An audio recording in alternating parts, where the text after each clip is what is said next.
Okay, so welcome to module 2. So this is the need statement. You can call it need statement or project rationale. So this is also very an important aspect of your grant proposal. So the need statement is a pivotal element of any grant. Like I said, grant proposal it's very important because it sets the stage for the rest of the document. It serves to illustrate the problem or the need that your project aims to address. So this is where that goes in detail to talk about the problem that your project aims to address.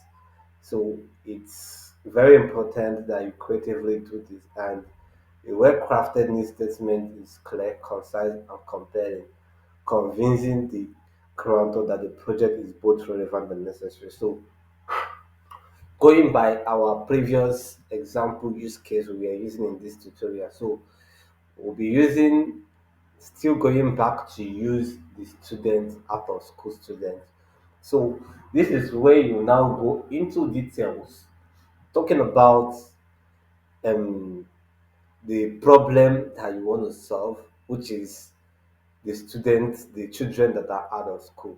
So you go in detail here to talk about the percentage of you do your research. You can just do research. You do your research to pull up the percentage of number of children that are not in school, children of age and they are not in school. So you also talk about the possible causes of death, and also talk about the effects that it will have on the children and the society at large. So you try to make this, you use figures and numbers to buttress your point, and when you're using statistics, when you're using numbers, make sure that your statistics are correct, so you don't give wrong stats, so that even if the reader or the founder decides to do a research on that stat, the person will see that this thing actually exists. So that's it. So let's go down to what you need, the tips on how to write this statement. First, the number one tip is problem identification. Now, as a non-profit organization, or maybe someone that is writing a grant, the number one thing you should know, you should already sorted out is the problem you want to solve. You cannot come into the non-profit, the charity organization sector, and you don't know what you're coming to do there or who you're coming to serve. It's very wrong. So by now, as someone that owns an NGO, or maybe you're writing for somebody, so the people or the you should know the problem, the particular problem they are solving. So number one, you need to identify this problem. So you begin by clearly and succinctly defining the problem or need that your project seeks to tackle. So, just like I said, you creatively draft out the problem that your project or campaign seeks to tackle. So now it could be what we're talking about out of school, it could be VVF, it could be maternal rate, it could be HIV prevalence and trying to curb it, it could be HPV, hepatitis B, it could be homeless, it could be tending to people in the prison. There are a variety of it. It depends on what the area that your NGO is serving. It can be maybe people in the crisis area, maybe humanitarian services, disaster management and supply, school supplies, and all that. So, sex education. So, talk about them. So, you pick the one you want to talk, the one your agency or your organization are tackling. So you use data, statistics, or real life experience to underscore the severity or urgency of this issue. Paint a vivid picture to grab the reader's attention. So, first tip, you outline, identify the problem, carefully and clearly state it. then use statistics or real life experience to back it up. It could be like, okay, for this out of school children we're using, it could be okay. Um, our the needs statement is this. It hurts. It shouldn't hurt to be a child, but on the contrary, a lot of children are languishing in their home, unable to access basic amenities like education. Probably you don't know about so percentage of children in so location are out of school, and this is because they cannot be able to afford the school fees and the materials. So all those stuff. So you could now say, okay, that and these children that them being unable to access the education at this age would have also adverse effect on them in the future and as well on the community. So you try to capture all those stuff. So the number two is we've talked about the problem, though I kind of skipped from the number one to to the second tip. So the second tip is your audience and scope. So this is where you specify who is affected by the problem and the geographical scope or the location. Identify the target population or community that will benefit from this project. So number one, you identify the problem, back it up with stats, data, or real life experience to make it look urgent and how important it is.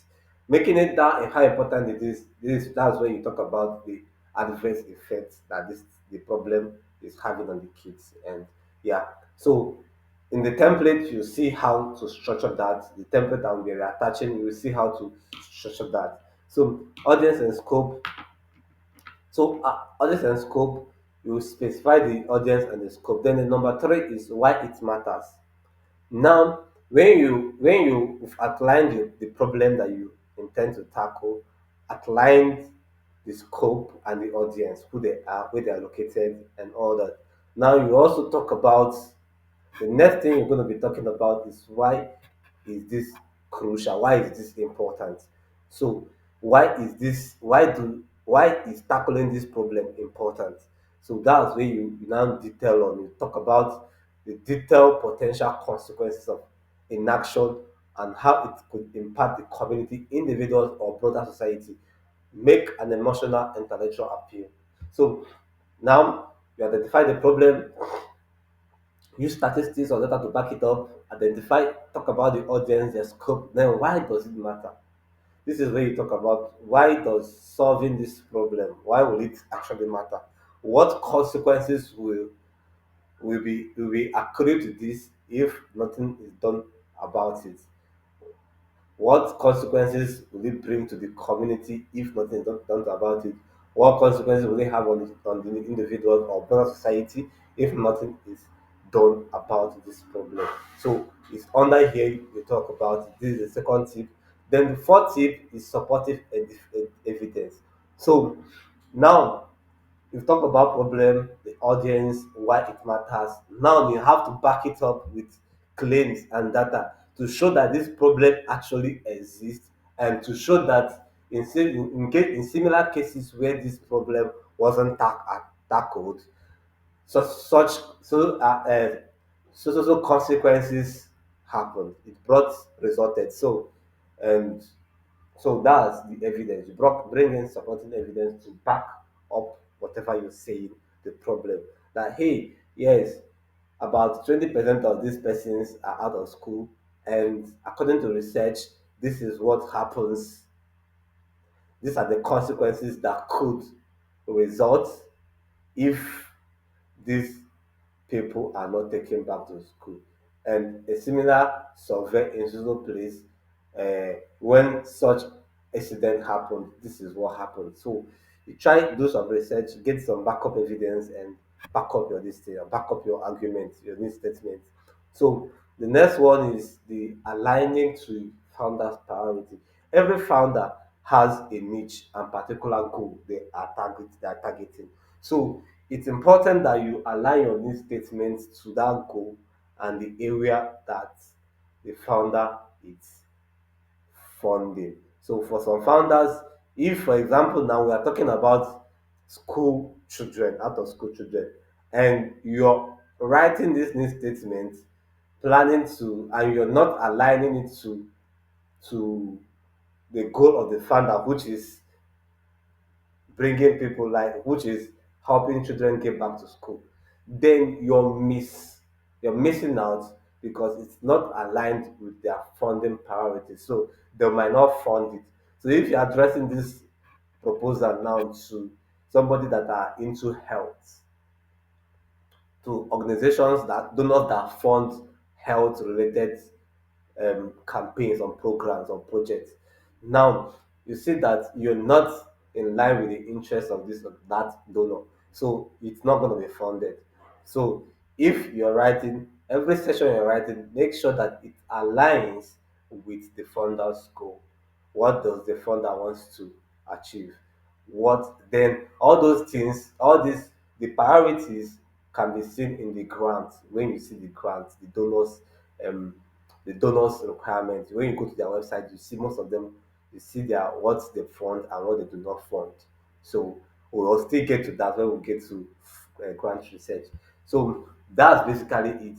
And all these sessions, I will also I will do a run through video explaining them using a template as well to back all this up. So that's basically that for this. So I hope you understand this. So, and that will be all for module 2. So on to the next one, which is module 3. So see you in module 3.